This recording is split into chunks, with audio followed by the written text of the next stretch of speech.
Alors, c'est la deuxième partie de l'émission Le Monde en 7, toujours avec mes deux invités, Dominique Lacmont et Horus Donkovi. On continue avec la Côte d'Ivoire où on parlait donc de cette base militaire française qui passe désormais sous commandement ivoirien. Ce sera courant ce mois de janvier. Il s'agit du 43e bataillon d'infanterie de marine qui est situé à Port-Bouët. Le président ivoirien salue donc la modernisation de l'armée qui permet désormais de prendre le destin militaire en main. C'est en fait cela l'argument. On n'a plus trop besoin de coopérants européens. Mais c'est ce que l'autre, nous essayons de décrire. Ce n'est pas parce que un caméléon prend plusieurs couleurs qu'il cesse d'être caméléon. D'accord, nous avons compris que désormais la France met une autre stratégie en place pour pouvoir continuer la même mise sur le continent. Et c'est ce que je déplore qu'il fallait que je déplore et j'attire à l'attention de nos dirigeants d'être ferme dans les relations avec la France. Parce que nous ne devons pas continuer dans cette démarche. D'accord? Ce n'est pas parce que nous devons continuer à vendre nos États pour les intérêts politiques ou bien de conservation de pouvoir. S'il y a des dirigeants africains qui sont dans cet esprit, mais ils n'ont pas encore compris que les choses ont changé et nous, jeunesse africaine, nous n'allons pas accepter. Vous savez, c'est pourquoi j'ai dit dans ma première intervention que cela ne suffit pas seulement actuellement qu'on dise que la France quitte le territoire, mais que cette stratégie de mettre des hommes sous la responsabilité de la France. D'accord? C'est-à-dire qu'on crée des camps maintenant, peut-être que toute l'armée va quitter. C'est parce qu'en voyant les militaires français sur notre continent, nous avons tendance à se révolter. Maintenant que la France même va recruter nos frères pour former ses propres camps, qu'on pense que ces camps-là sont au détriment et sont au service de l'Afrique. Ça peut être une autre stratégie. C'est-à-dire que ce sont des militaires noirs au service de la France, comme nous l'avons vu, comme l'a décrit Horus après les indépendances, pour que la France puisse accepter l'indépendance d'un pays, il fallait préparer des présidents pro-français. D'accord? Ça veut dire qu'il ne faut pas que la France change une autre stratégie en recrutant des militaires noirs au service de la France. Ou carrément, on attend des fois, ça a commencé au niveau du Tchad, on a été surpris que le Tchad puisse dire que l'armée française quitte son territoire. Ça a paniqué quand même certains Africains en disant peut-être que c'est sa proximité avec la Russie qui fait que la France a quitté. Mais actuellement, avec la réaction de la Côte d'Ivoire, ça nous rappelle comme si c'est une autre stratégie que la France est en train de mettre pour pouvoir continuer. Mais la France, elle avait quand même parlé de reconfiguration. Bien sûr. Reconfigurer, c'est-à-dire c'est mettre une stratégie en place pour pouvoir avoir la main mise sur le continent. Et nous, c'est ce que je déplore. Nous, les Africains, nous ne sommes pas loin d'accepter cela.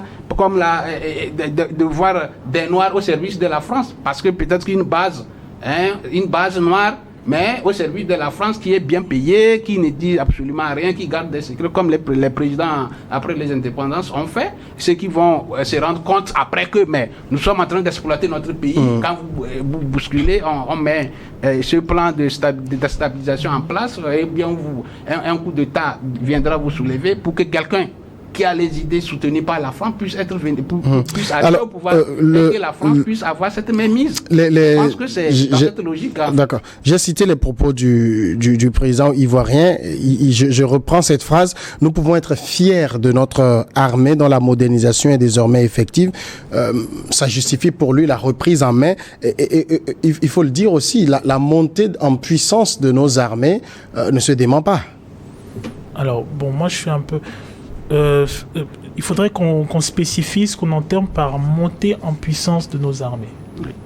C'est parce que alors, est-ce que monter en puissance de nos armées, c'est faire les casernes, c'est-à-dire c'est faire à ces hommes les casernes qu'ils auraient dû normalement avoir Il faut faire attention. C'est-à-dire, les casernes qu'on est content d'exhiber, ce sont des casernes que ces hommes-là auraient dû normalement avoir.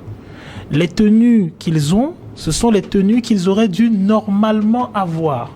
L'équipement, c'est la même chose. Les véhicules, c'est la même chose. C'est pas quelque chose, c'est pas, on est dans le rattrapement d'un retard, on n'est pas dans le dépassement d'un niveau. Mais il n'y a pas que ça. Il y a un niveau d'engagement opérationnel plus accru, surtout avec le phénomène du terrorisme aujourd'hui où nos militaires, il faut le dire, dans le combat asymétrique, ont acquis de l'expérience. Ils ont acquis de l'expérience, mais justement, ce qui a créé d'ailleurs la révolte de certains militaires, c'est le fait d'avoir le sentiment d'être cantonné à un niveau subalterne de décision. D'ailleurs, c'est ce qui m'avait d'ailleurs étonné à l'époque, une des personnalités qu'il a laissé fuiter lors d'une interview, c'était M. Bazoum. Quand il dit, il y a des prises de décision dont nous ne sommes pas au courant. Parce que la vérité, c'est que le renseignement, il ne vient pas de nous. La maîtrise d'un niveau de communication n'est pas de nous. Nous ne fabriquons pas d'armes. Donc, M. Talon le dit bien. Il dit, dans une de ses interventions, il dit « Nous avons la capacité financière, mais pour nous procurer un certain nombre d'éléments, il faut que nous passions par un certain type de lobby. » Je paraphrase. Donc, nous ne fabriquons pas d'armes. Je ne sais même pas si les treillis, nous arrivons à les fabriquer, ne serait-ce que les bottines, nous arrivons à les fabriquer.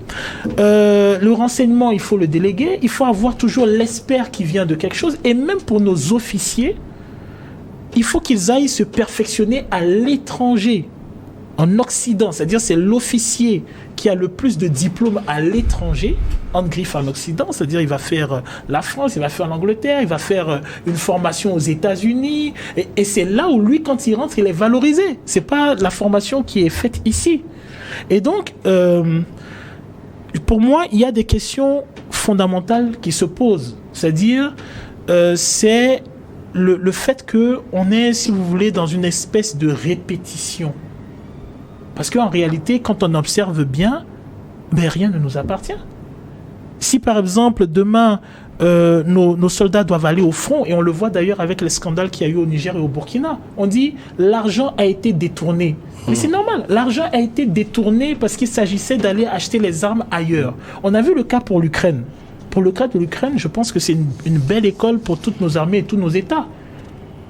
C'est-à-dire, au niveau de l'Ukraine qui doit se défendre, les États qui aident ce pays décident pour lui du type d'armement qu'il doit acheter et qu'il doit utiliser. On décide de comment il doit utiliser l'armement fourni. Ça veut dire qu'au sein de nos États, ce qui a dû se passer même pour les conflits terroristes, c'est qu'on a décidé de façon unilatérale de l'armement qu'on pouvait servir aux forces armées africaines, du renseignement qu'on pouvait leur donner à disposition ou pas, du matériel qu'on pouvait leur donner à disposition ou pas, de si leur intervention à tel endroit ou tel endroit était pertinent ou pas, d'autant plus que ils le font pour leurs propres frères. Lorsqu'on étudie l'histoire européenne, et d'ailleurs, c'est un des points sur lesquels doivent faire attention les États africains. Parce que je vois dans les États, oui, la Russie, les Russes, là. Il faut faire attention. Ils sont tous parentés. Ils sont tous parents. La royauté française a des liens avec la royauté russe. La royauté russe a des liens avec la royauté ukrainienne, qui a des liens avec la royauté allemande. Là, les Allemands sont parentés avec les Espagnols, et ainsi de suite. Donc, tant qu'ils ont des frictions, il n'y a pas de souci, on peut se prévaloir de vouloir jouer dessus. Encore que cela ne nous a pas réussi. Samori Touré a perdu sa guerre parce que les Allemands et les Anglais, les Anglais et les Français qui se tiraient dessus ont réussi quand même à s'asseoir et à dire ne vendez pas des carabines à répétition à Samori. Ils sont en conflit, ils se font la guerre, mais ils ont réussi quand il s'agissait du chef noir à dire non. On s'assoit ensemble, mais ne lui vendez pas des carabines à répétition. C'est pour ça qu'il perd la guerre. Et donc, pour les défis qui sont sur les théâtres africains, mais en réalité, que ce soit d'un côté ou comme l'autre, à aucun moment, l'investissement est fait pour l'autonomisation de nos forces armées. Est-ce que nous allons avoir nos propres armes? Je pense que sur la planète, nous sommes les seuls à ne pas fabriquer d'armes. Sur l'Afrique du Sud, peut-être... l'Afrique du Sud, encore que l'Afrique du Sud, c'est un cas spécial parce qu'il y avait l'apartheid. Et avant qu'on ne remette le pouvoir aux Noirs, on s'est arrangé c'est-à-dire à brider un certain nombre de choses. Donc, en réalité, à toutes les strates, nous sommes toujours dépendants. Et le problème est que, si vous voulez, nous sommes le continent le plus convoité, mais le continent qui n'a pas de poids dans les conflits qu'il y a entre des personnes du même comment dirais-je, calibre. Du même calibre. Ce sont des personnes qui estiment que nous allons nous battre entre nous et l'Afrique se ralliera. C'est-à-dire dans l'opposition qu'il y a entre la France et la Russie, l'Afrique ne se positionne pas en disant « c'est moi le faiseur de roi, je choisis tel ». Non. Ce sont deux entités, comprenez la France, la Russie, la Chine et ainsi de suite, ce sont des entités qui se disputent, les États-Unis et ainsi de suite, qui se disputent en se disant celui qui gagnera, l'Afrique se ralliera. Parce que l'Afrique se rallie toujours à celui qui a gagné, pas celui qui a raison, mais celui qui a gagné, malheureusement. Troisième sujet, nous parlons maintenant de la Guinée. On va évoquer donc cette annonce du général Mamadi Doumbouya lors des vœux à la nation. Il a promis de doter la Guinée d'une nouvelle constitution. À cette fin, un panel d'experts sera chargé de la rédaction du texte. Le président a également annoncé que dès le premier trimestre de cette année, il va signer un décret pour fixer la date du scrutin du référendum constitutionnel après l'élaboration du nouveau code électoral. L'année 2025 sera une année électorale crucial donc pour parachever le retour à l'ordre constitutionnel. C'est donc l'annonce faite par le président guinéen Mamadi Doumbouya qui donc laisse entendre que les activités politiques vont pouvoir reprendre en cette année 2025, des activités politiques qui étaient en suspens depuis plusieurs années. Depuis qu'il a pris le pouvoir, on a l'impression que, je dis bien l'impression que il faisait de la navigation à vue et que finalement il s'est réveillé pour se dire il faudrait bien revenir à l'ordre constitutionnel. Oui, justement, est-ce qu'on a l'impression, c'est justement ce que Mamadou Doumbouya est en train de faire. Est-ce que la deuxième chose, est-ce qu'il s'est réveillé? Non. Mais Doumbouya est sous la menace de la société civile qui lui réclame les comptes. Vous savez, à l'arrivée... À son arrivée au pouvoir, il a promis beaucoup de choses au peuple guinéen. Il leur a promis, il leur a vanté une vie paisible, une vie c'est-à-dire une vie avec beaucoup de projets qui seront mis en place. Malheureusement, après presque un mandat, Doumbouya est sur place. Et aujourd'hui, il parle d'élection. Moi, je ne sais pas il s'agit de quelle élection. Vous n'êtes pas sans savoir qu'il n'y a pas de parti politique actuellement bien organisé au niveau en Guinée. Et il n'y a pas des activités politiques. Il n'y a pas... Doumbouya a tout asphyxié, ce qui ressort du squelette politique. Il n'y a rien qui vit actuellement. Et je ne sais pas, en un an, Doumbouya peut organiser des élections. C'est-à-dire, nous sommes au 1er janvier 2025, que dans 12 mois, il y aura la reprise des activités politiques et que les partis qui ont été dissimés, je ne sais pas, il y a d'autres partis qui ont été dissous et qui ont été carrément disparus de la scène politique, vont être remis en place pour organiser leur état-major, pour être prêts à une élection. Dans je ne sais pas combien de mois, quand on dit... Il dit au premier trimestre, il va signer le décret fixant la date du référendum, puis des élections. Il y en a 3, présidentielles, législatives et communales. Si nous restons dans les calculs mathématiques, ça veut dire que c'est après 3 mois que Doumbouya va rouvrir les activités. Il prendra un décret pour réouverture des activités politiques où les états-majors des partis politiques vont s'annoncer pour se préparer. Des partis politiques qui n'existent pas encore à l'état actuel. Il n'y a pas de partis politiques. Je ne sais pas comment ces partis politiques qui ont été dissous, qui n'ont pas organisé d'activités politiques presque 4 ans, vont se retrouver encore pour être prêts à une élection. Si on fait 12 moins 3, c'est-à-dire qu'il resterait 9 mois d'ici décembre 2025 pour que Doumbouya puisse organiser les élections présidentielles, législatives et éventuellement il parle d'un référendum. Je ne sais pas, il va commencer par quelle élection. Je pense que Doumbouya est en train de jouer avec la conscience de la population guinéenne pour essayer de conserver son pouvoir, ou soit il essaiera d'organiser des façades pour lesquelles lui-même, on sait, il n'y a pas de demi-mesure que Doumbouya soit candidat à ces élections qu'il lui-même prétend organiser. C'est parce qu'il se sentira capable ou convaincu d'avoir tout dissimé, d'avoir tout écarté, les hommes politiques et qui pouvaient le créer des soucis au cas où il y aurait une élection présidentielle. Donc il va être assuré, il s'est assuré même d'ailleurs que ces personnes-là n'existent plus, et il veut se dresser un boulevard pour essayer de... D'accord. Voilà. Le schéma... son pouvoir et dire qu'il est élu président de la Le schéma que guinéenne. dépeint Dominique Lacman, on peut le résumer ainsi. On sait qu'il y a quelques semaines, j'allais dire, c'est plus de 500 partis politiques qui ont été sommés qui ont été soit carrément dissous, ou bien à qui on a demandé des documents dont il n'était pas sûr de fournir. On a aujourd'hui les principaux opposants qui sont en exil. Doumbouya sort et annonce que 2025 sera une année électorale.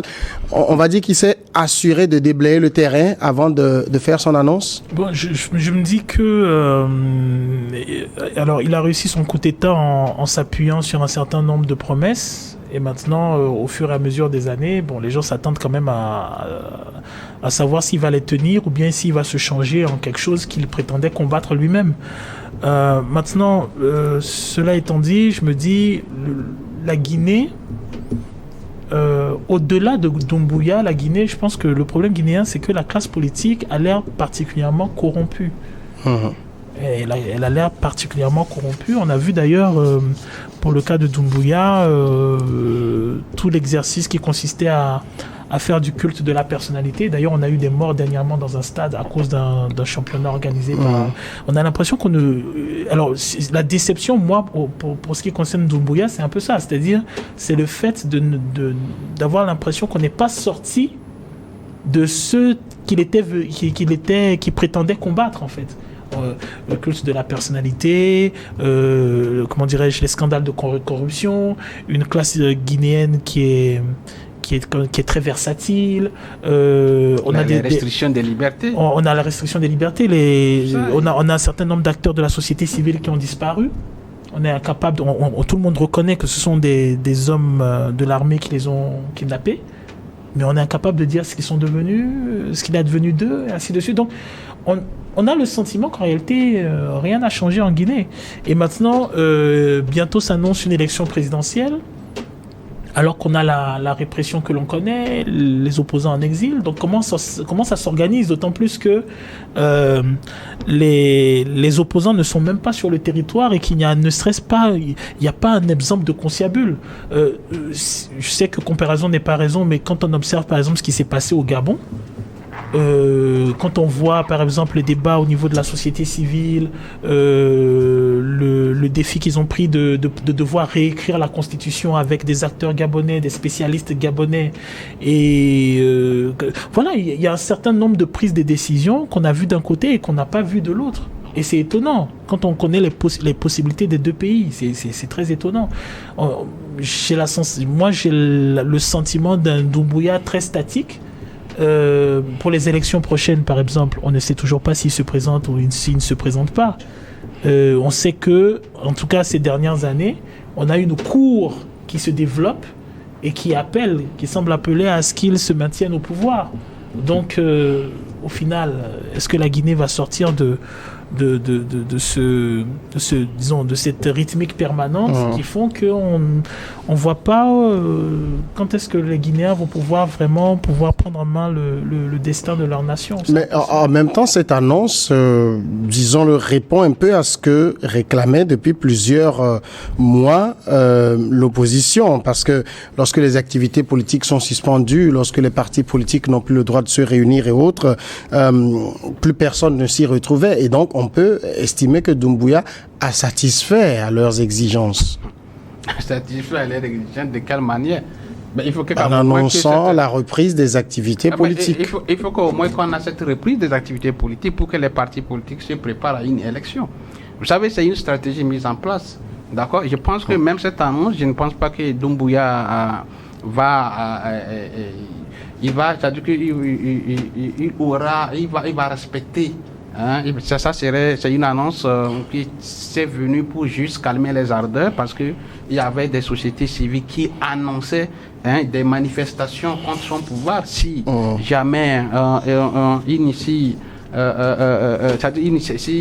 jamais il ne se prononce pas clairement sur la gestion de la transition, ils allaient manifester. Maintenant, Doumbouya, pour essayer de créer cette panique au sein de ces partis-là, qui vont se demander, mais est-ce qu'il faut continuer par manifester ou bien il faut aller se préparer pour une élection qui est toujours virtuelle. Je pense que c'était pour créer une psychose au sein de cette classe politique pour lui permettre de réfléchir et mettre encore cette stratégie de conservation de pouvoir. Et je ne suis pas en train de voir un truc réellement que Doumbouya veut faire avec ces annonces. Je pense juste une stratégie mise en place pour lui permettre de réfléchir et voir comment, et réellement, comme l'a dit Horus, il y a cette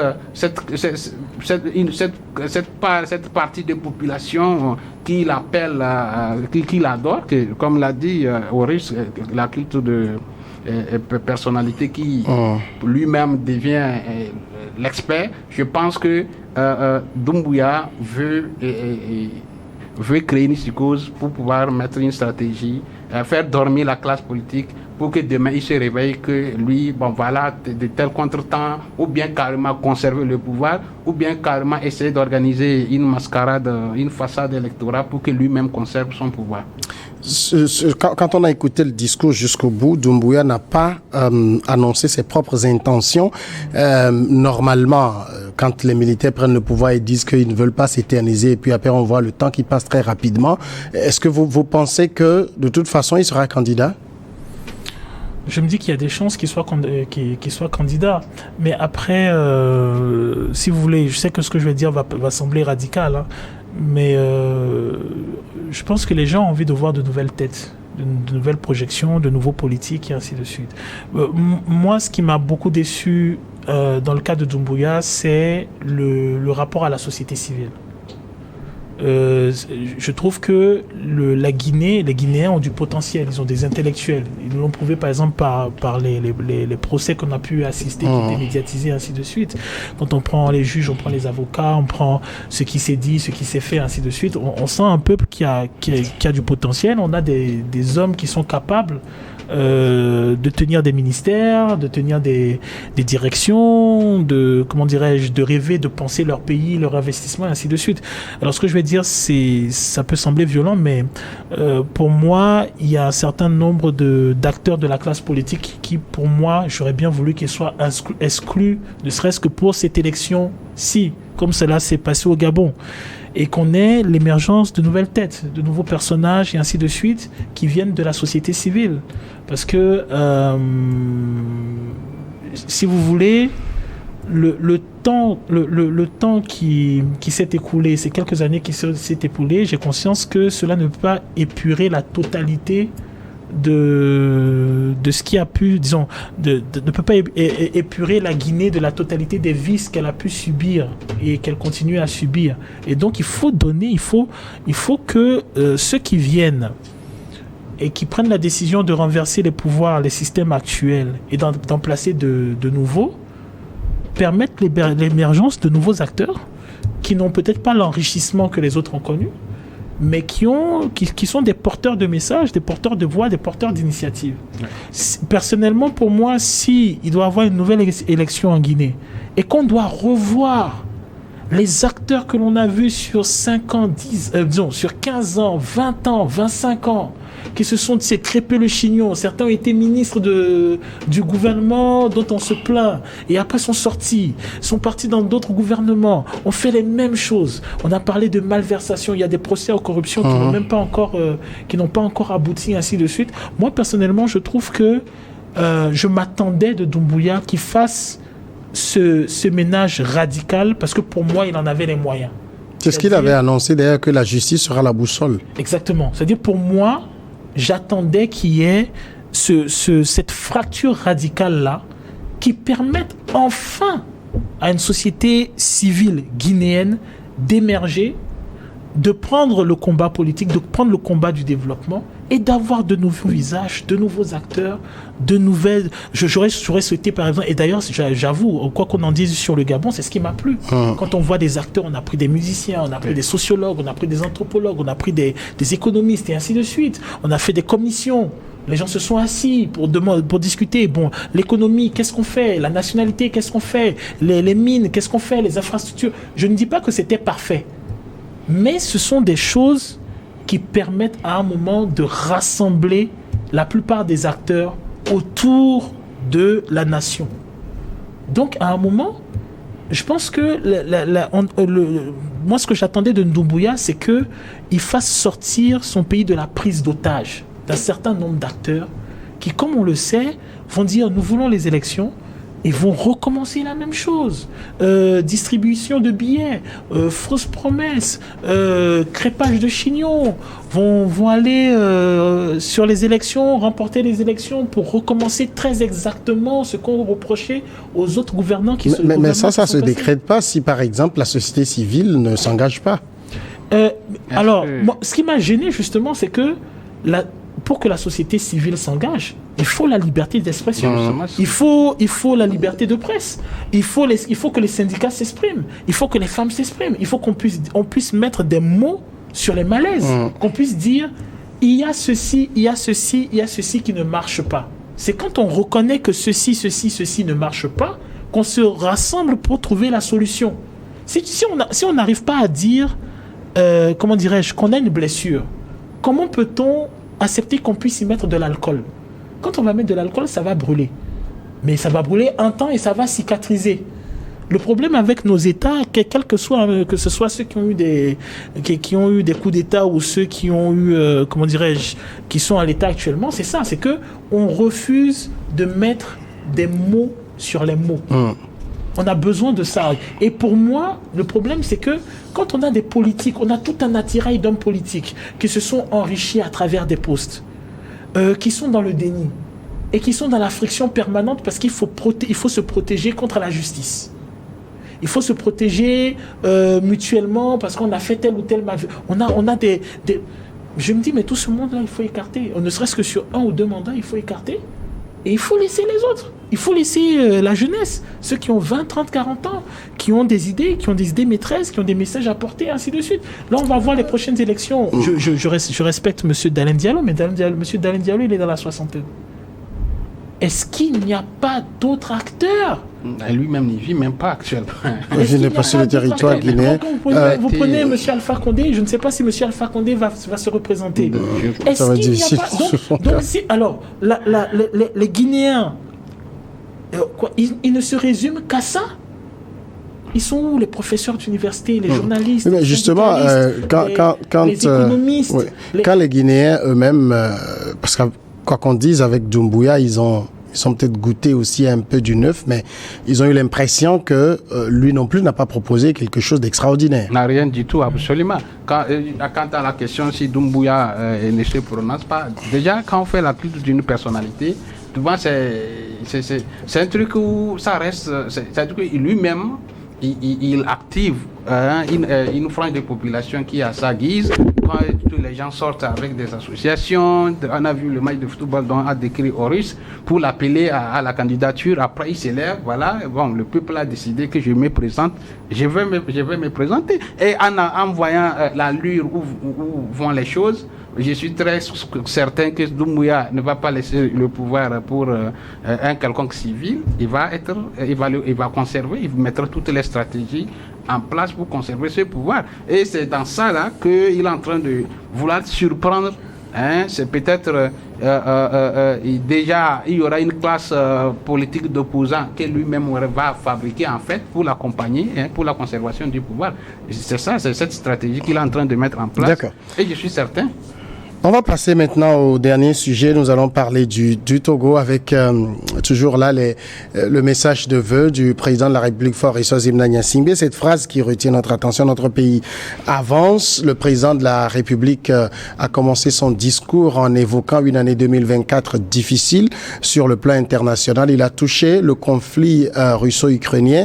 Il a parlé également du conflit israélo-palestinien qui s'étend aujourd'hui à tout le Moyen-Orient. Et puis il a évoqué également la crise climatique, mais, et c'est au milieu de tout cela, malgré ces différentes crises, je veux vous dire ce soir, ce sont les mots du président, ma conviction que notre pays avance et que nous pouvons ensemble, si nous avons l'ambition, tracer un chemin plus optimiste pour l'avenir. Et c'est en ce sens que le gouvernement a pris des actions. Il a énuméré un certain nombre d'actions prises en 2024, notamment en soutenant l'agriculture, en soutenant la santé, en soutenant l'éducation, etc. et tout.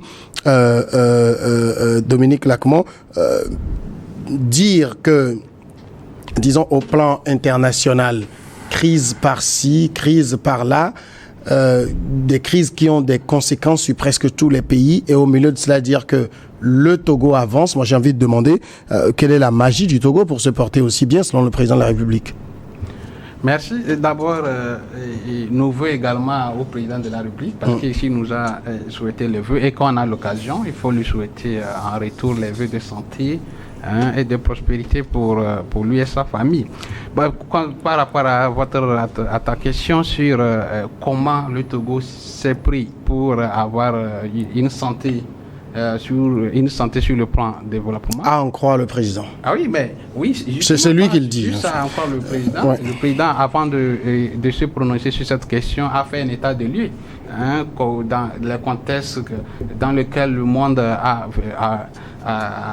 vécu. Vous n'êtes pas sans savoir que d'abord le président, quand il était élu, je pense en 2015, pour le moment 2015-2020, avait mis un plan de développement national qui a été saboté par les crises sanitaires Covid, avant que cette crise ukrainienne et russo-ukrainien arrive également. Et puis après la crise Covid, il y a eu une feuille de route 2025, je ne sais pas si ça commence, la date de commencement m'échappe. Et éventuellement, on fait face à d'autres crises, notamment cette crise russo-ukrainienne qui frappe, dont les conséquences frappent tout le monde entier. Non seulement ça, nous faisons face également à des crises sécuritaires, où il faut aussi faire face à cela pour lutter contre le terrorisme. Notre pays est en proie. Donc, si je peux, je donne du crédit au message du président de la République, c'est force à tout ça. Au moins, le Togo, quand même, se sent un peu, se porte mieux, je peux dire mieux.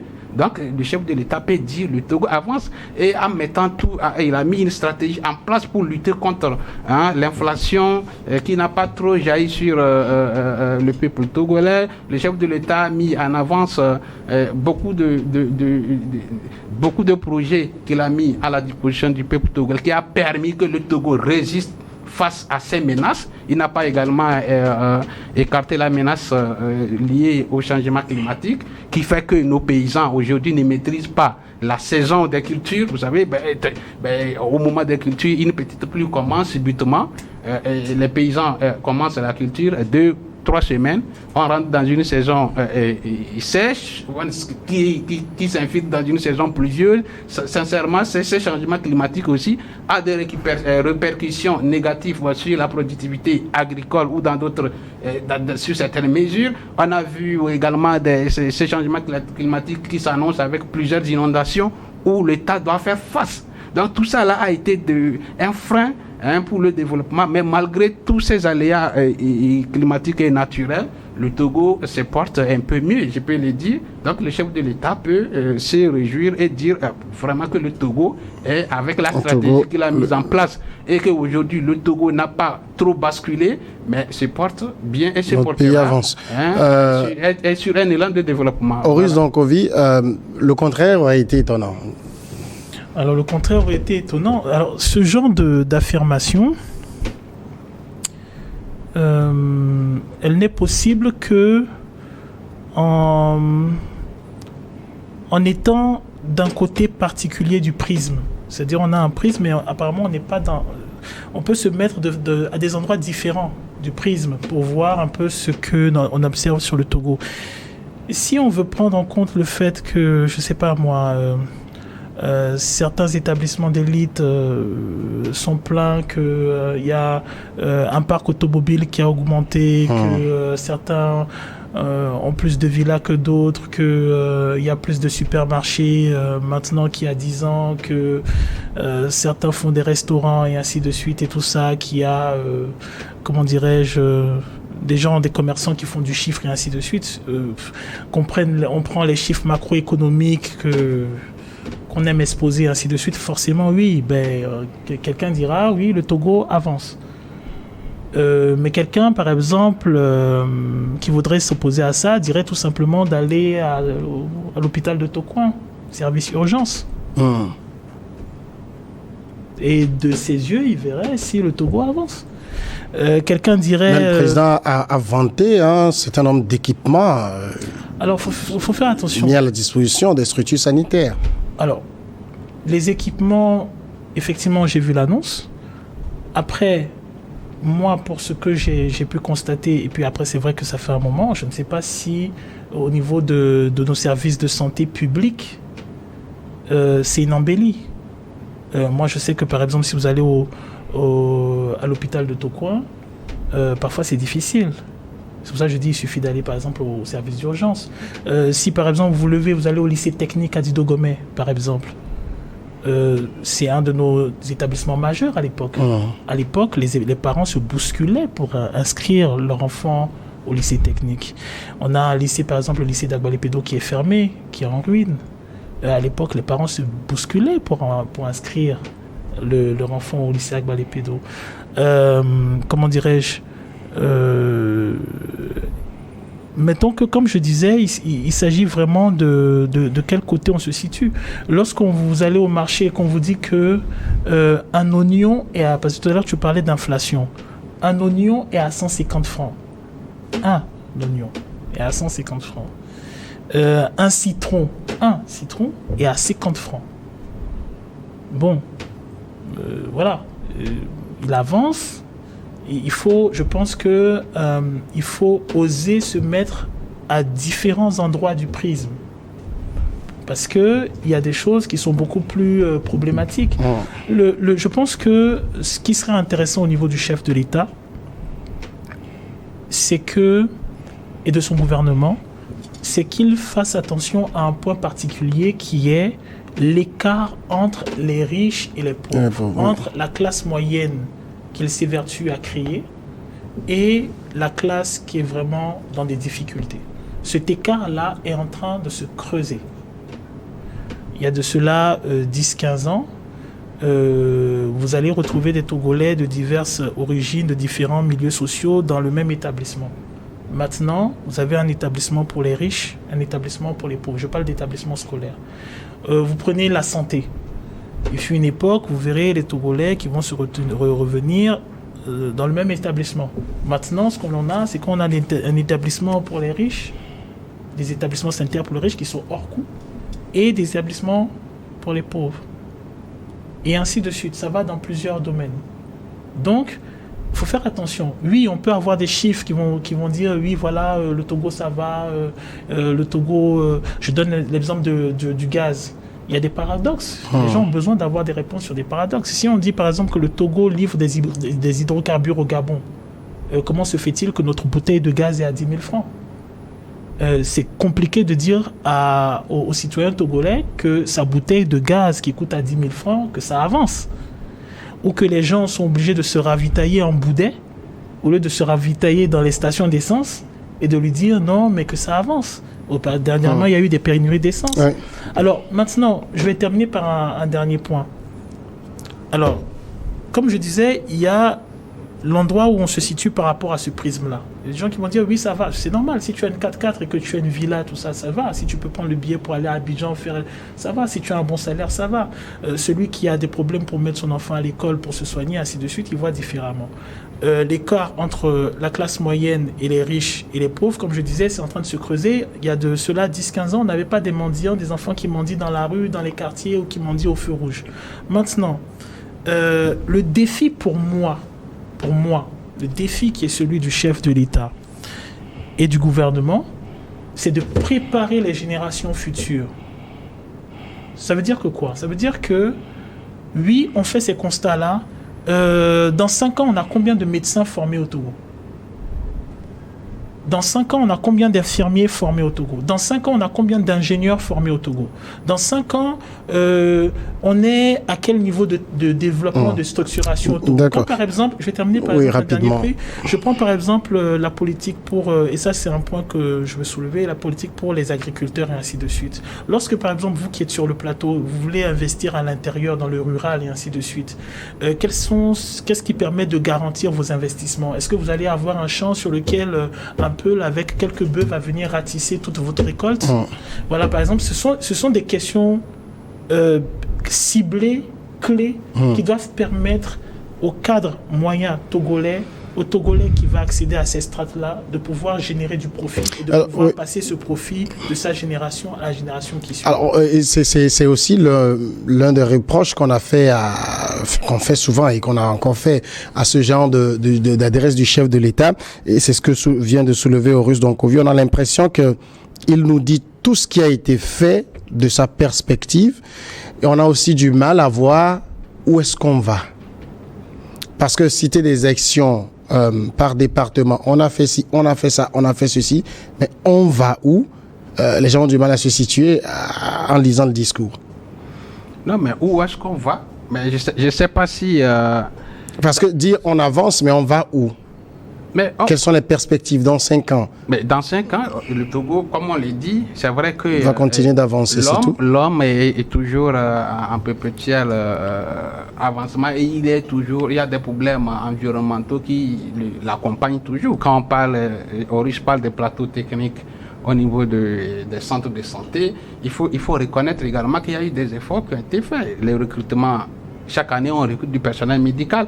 Mais il faut aussi reconnaître que nous, le Togo, la population togolaise, croît de jour en jour. Ça, c'est des choses qu'on peut anticiper. Voilà, donc, justement, et cette demande aussi technique, des plateaux techniques aussi se pose. C'est-à-dire que, c'est vrai, on met des équipements, mais si, dans nos habitudes également, comme il le disait, le nombre de malades en 2000, je pense pas en 1990, n'est pas là, le nombre de malades en 2024 ou 2025. Oui, mais encore une fois, à l'échelle nationale, on anticipe ces choses. C'est ce que j'ai dit. Oui. Les efforts sont en train de...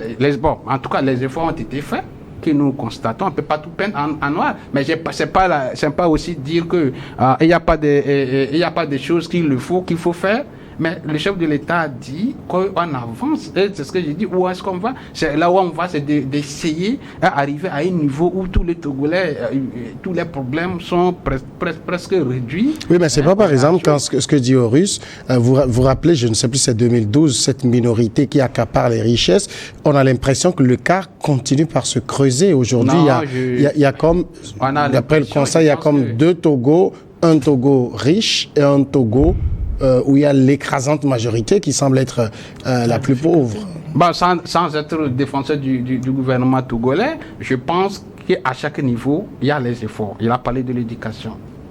Moi, il y a quand même des choses à améliorer. Il faut que nous, quand même, nous reconnaissions. C'est vrai qu'il a dit construction de salles de classe, mais vous savez que les classes sont toujours très bondées. On a encore des 4 élèves par banc. On en a encore. Mais justement, c'est ce que je vous dis. Au fur et à mesure... que le gouvernement prenne des mesures, mais d'autres problèmes s'écrivent. C'est pourquoi j'ai dit, avec l'augmentation du nombre d'élèves, chaque année, il faut que le pays fasse face. Et le chef de l'État n'a pas dit que tout est bien fait, mais il dit le Togo avance.